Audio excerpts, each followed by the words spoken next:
नमस्कार।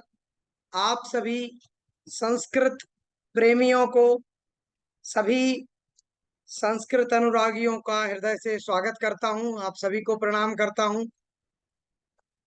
आइए आज की इस कक्षा में हम सभी जो अध्ययन करने वाले हैं, इकाई 9 का अध्ययन करने वाले हैं, क्योंकि इकाई 8 तक का संपूर्ण अध्ययन हम पहले ही कर चुके हैं। जैसा कि आप सबको जानकारी है, आप सब विदित हैं इस बात से कि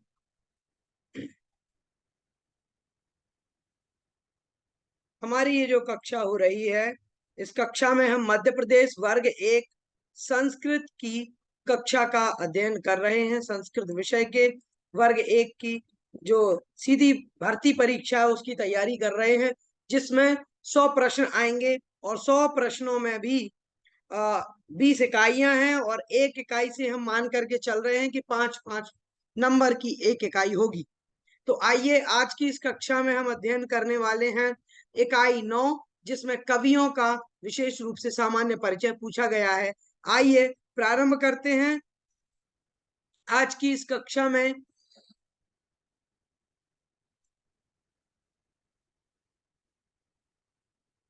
कवि परिचय में आपके साथ स्क्रीन शेयर कर रहा हूं। आप मुझे बताइए, स्क्रीन आपको दिख रही है विपिन जी, ब्रजेश जी, प्रियांशी जी? मेरी स्क्रीन और मेरी आवाज आप लोगों तक अगर पहुंच पा रही है तो एक बार जल्दी से आप मुझे बताइएगा। विपिन जी ने प्रतिक्रिया दे दी है, धन्यवाद। देखिएगा, हमारे इस 9वीं इकाई में 10 कवियों का परिचय है। इन 10 कवियों में से आज हम प्रमुख रूप से जितने हम कवि हो जाएंगे, हम सारे कवियों का परिचय लेने का प्रयास करेंगे, 5-6 जितने भी कवि हो जाते हैं। चलिएगा, ब्रजेश जी ने भी प्रतिक्रिया दे दी है, धन्यवाद। आइए इस कक्षा में हम देखते हैं पहले जो कवि हैं उनका नाम है महाकवि कालिदास। देखिएगा, महाकवि कालिदास के विषय में जानते हैं। महाकवि कालिदास का जन्म स्थान माना जाता है उज्जैनी। उज्जैनी, जिसको हम उज्जैन कहते हैं, महाकाल की नगरी के नाम से इसको जाना जाता है। देखिएगा, काश्मीर, बंग प्रदेश और अयोध्या भी इनके जन्म स्थान के रूप में माने जाते हैं। कुछ लोग कहते हैं बंगाल के रहने वाले थे, क्योंकि इनका नाम कालिदास था। और दास जो सरनेम होता है, दास जो नाम होता है, वो अधिकतर आप देखिएगा कि बंगाल देश के लोगों के नाम के पीछे जो है दास लगा हुआ आपको मिलेगा। दूसरी बात, इन्होंने कहीं कोई कोई काशी प्रदेश का भी इनको मानता है कि ये काशी प्रदेश के रहने वाले थे, क्योंकि विद्योत्तमा जो है इनकी पत्नी थी, और उन पत्नी के कारण से उनके साथ जो पूरा जो घटना आती है वो बताती है कि ये काशी के रहने वाले थे। उनके साथ में इनका शास्त्रार्थ आदि की चर्चा मिलती है, किंवदंती है। इस कारण से कुछ लोग काशी भी मानते हैं, परंतु प्रसिद्ध और सर्व प्रसिद्ध जो आ, इनका जन्म स्थान माना जाता है वो माना जाता है उज्जैनी को, क्योंकि मेघदूत में विशेष रूप से उज्जैनी का बहुत अच्छा सुंदरतम वर्णन किया गया है। अच्छा, एक चीज और आप देखिएगा, जैसा कि हम लोगों में भी होता है, हम सभी अपनी अपनी जन्मभूमि को बड़ा पसंद करते हैं, बड़ा मानते हैं। आप लोग जैसे मध्य प्रदेश के हैं, तो भाई आपको मध्य प्रदेश से बड़ा प्रेम होगा। और आप मध्य प्रदेश के नहीं भी हैं, उत्तर प्रदेश के हैं, तो आपको उत्तर प्रदेश से प्रेम होगा। हाँ, और हो सकता है कि आपको मध्य प्रदेश से प्रेम हो। क्यों? क्योंकि ये भारत भूमि का ही हिस्सा है। तथापि अपने देश का, प्रदेश का, गांव का, शहर का हर कोई अच्छे से वर्णन करता है। मेघदूत में इन्होंने उज्जैनी के कारण से मार्ग को बदला। आप जब मेघदूत पढ़ेंगे तो उसमें बड़ा अच्छा वर्णन आया है। वो कहते हैं मेघ से कि हे मेघ, अगर तुझे मार्ग का थोड़ा सा दीर्घत्व भी हो जाए, हाँ, गौरव भी हो जाए, मार्ग गौरव, तो भी तुम उज्जैनी जरूर जाना, महाकाल के दर्शन जरूर करना। इस प्रकार से वो यहाँ पर जब विशेष रूप से जब कहते हैं, प्रकरण को पूरा बदल देते हैं। इस कारण से उज्जैनी को इनका जन्म स्थान माना है। पत्नी का नाम है इनकी विद्योत्तमा। उनसे भी जुड़ी काफी इसमें इनकी कहानियां आती हैं कि ये मूर्ख थे, कालिदास, इनको कुछ आता नहीं था। विद्योत्तमा बहुत ही विदुषी थी, पंडिता थी, उनसे इनका विवाह किसी प्रकार से जो है लोगों ने, विद्वानों ने ईर्ष्यावादी करके, शास्त्रार्थ करके इनका विवाह करवा दिया।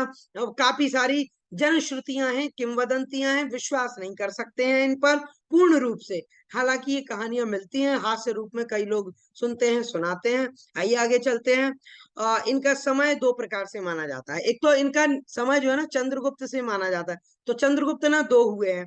पहले हुए हैं चंद्रगुप्त विक्रमादित्य, जिनसे विक्रम संवत की शुरुआत हुई।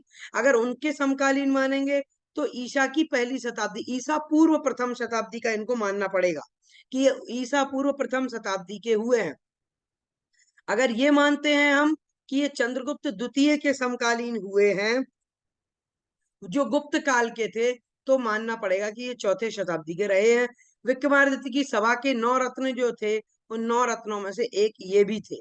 ठीक है, तो कालिदास 9 रत्नों में से एक थे। इनकी रचनाएं कौन कौन सी हैं? कुल मिलाकर के इनकी 7 रचनाएं प्राप्त होती हैं, जिसमें से 2 महाकाव्य हैं, कुमार संभव और रघुवंश। 2 खंड काव्य हैं, मेघदूतम और ऋतु संहार। 3 नाटक हैं, अभिज्ञान शाकुंतलम, विक्रमोर्वशीयम, मालविकाग्निमित्रम। तो ये 3, 2 और 2, कुल मिलाकर के 7 इनकी रचनाएं हमें प्राप्त होती हैं। आइए अब आगे चलते हैं। देखिएगा, इनकी प्रथम कृति अगर मानी जाती है तो मानी जाती है ऋतु संहार। इनकी प्रथम कृति है। पहला महाकाव्य माना जाता है रघुवंश, और पहला नाटक माना जाता है मालविकाग्निमित्रम। तो ये आप देख लीजिएगा कि इनकी ये रचनाएं मानी जाती है। अंतिम रचना मानी जाती है अभिज्ञान शाकुंतलम, जिसको लोग शकुंतला के नाम से जानते हैं, पूरे विश्व में प्रसिद्ध है। बताने की आवश्यकता इसके बारे में अधिक नहीं है, फिर भी जब प्रकरण आएगा तो इसको पढ़ेंगे, देखेंगे, जानेंगे। अभी केवल इतना जान लीजिए, अभिज्ञान शाकुंतलम इनके द्वारा लिखा गया बड़ा प्रसिद्ध नाटक है। नाटकों में सर्वश्रेष्ठ संस्कृत के नाटकों में यदि कोई है तो अभिज्ञान शाकुंतलम है, इसमें किसी प्रकार का कोई संशय विवाद नहीं है। इनका प्रिय छंद कौन सा है, आइए देखते हैं। इनका प्रिय छंद है उपजाति। भाई इन्होंने क्या किया है, उपजाति छंद में बहुत सारी रचनाएं की हैं। तो उपजाति छंद इनका बड़ा प्रसिद्ध माना जाता है। लोग मानते हैं भैया कि उपजाति छंद जो है इनका बड़ा प्रसिद्ध है। रस इनका प्रिय कौन सा है? रस है श्रृंगार।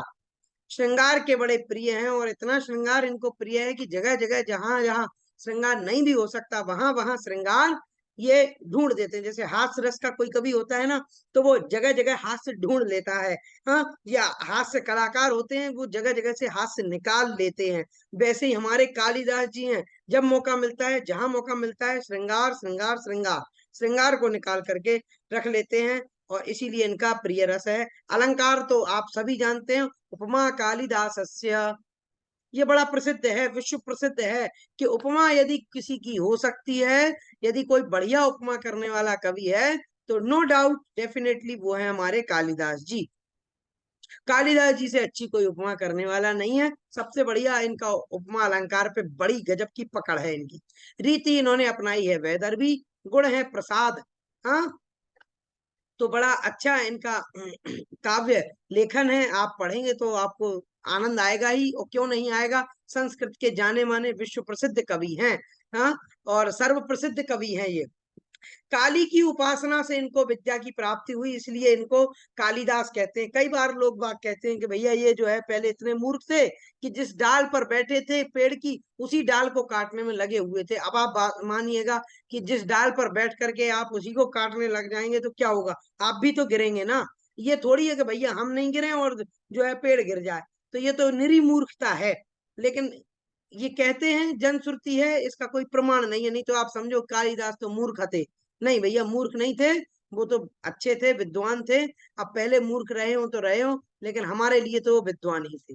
अच्छा, क्या हुआ कि ये बड़े ही मूर्ख थे, तो इनकी पत्नी को पता चला, विद्योत्तमा को, इनका विवाह करा दिया विद्योत्तमा से षड्यंत्र करके लोगों ने, कि विद्योत्तमा बड़ी दम्भिनी थी, उसको बड़ा अपनी विद्या पर गुरूर था। तो क्या हुआ कि कालिदास का उनसे करवा दिया विवाह। अब विवाह जब करवा दिया तो अब कलई तो खुली जानी थी। हाँ, झूठ मूठ बना करके कि भैया ये बड़ा विद्वान व्यक्ति है, ऐसा वैसा करके विवाह करवा दिया।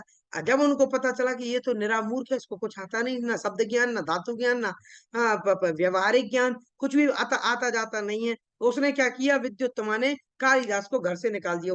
बोले चलो जाओ बाहर निकलो। हाँ, तो उसको निकाल दिया।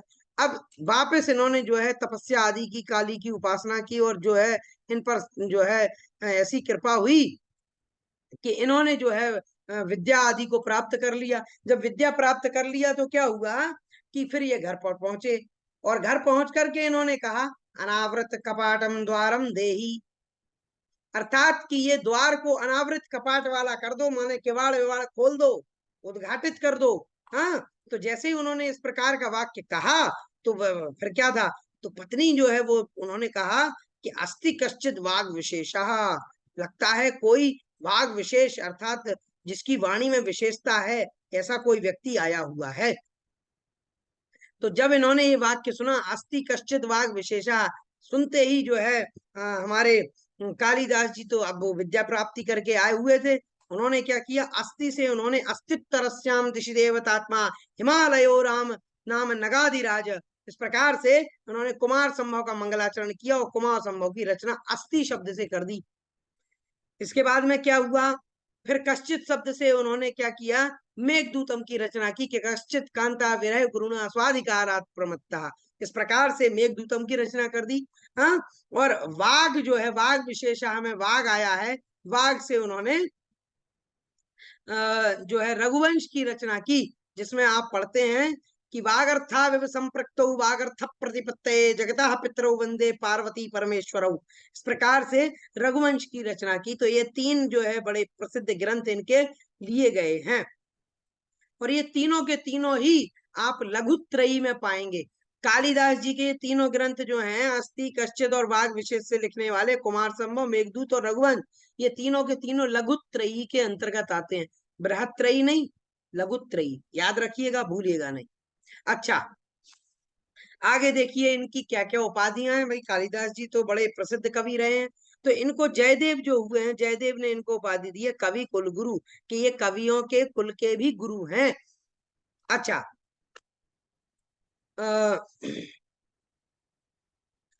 उपमा सम्राट भी इनको कहा जाता है। आप सब जानते हैं कि भाई उपमा कालिदासस्य, तो जब ये प्रसिद्ध है तो ये उपमा सम्राट हैं। आगे देखिएगा, दीप शिखा कालिदास भी इनको कहा जाता है। एक श्लोक आता है, इन्होंने जो है दीप शिखा से जब दीप की जो लौ होती है उससे इन्होंने जब उपमा कर दी, तो इनका नाम दीप शिखा कालिदास हो गया। उसमें आता है संचारिणी दीप शिखे रात्रौ। हाँ, इस प्रकार से रघुवंश में मिलता है ये श्लोक। तो 5वें सर्ग में दीप शिखे रात्रौ, रात्रि को दीप शिखा के नाम से इन्होंने संबोधित किया, उपमा कर दी, तो इस कारण से इनको कहते हैं। उद्भट जी क्या कहते हैं, उद्भट जी कहते हैं उपमा कालिदासस्य, वो जो श्लोक है वो उद्भट जी का ही है, तो वो इनके बारे में कहते हैं। आगे देखिएगा, मल्लीनाथ, जिन्होंने कालिदास को जीवंत किया है और जिन्होंने कालिदास के ग्रंथों पर टीका लिखी है, कुमार संभव चाहे अन्य मेघदूत हो, उन सब पर जो मल्लीनाथ की जो टीकाएं हैं, इन्होंने मान लीजिए, यकीन मानिए, कालिदास को जीवंत कर दिया। वो कहते हैं, पुरा कवीनाम गणना प्रसंगे कनिष्ठिकाधिष्ठित कालिदासः अद्यापि तत्तुल्य कवेरभावादनामिका सार्थवती बभूव।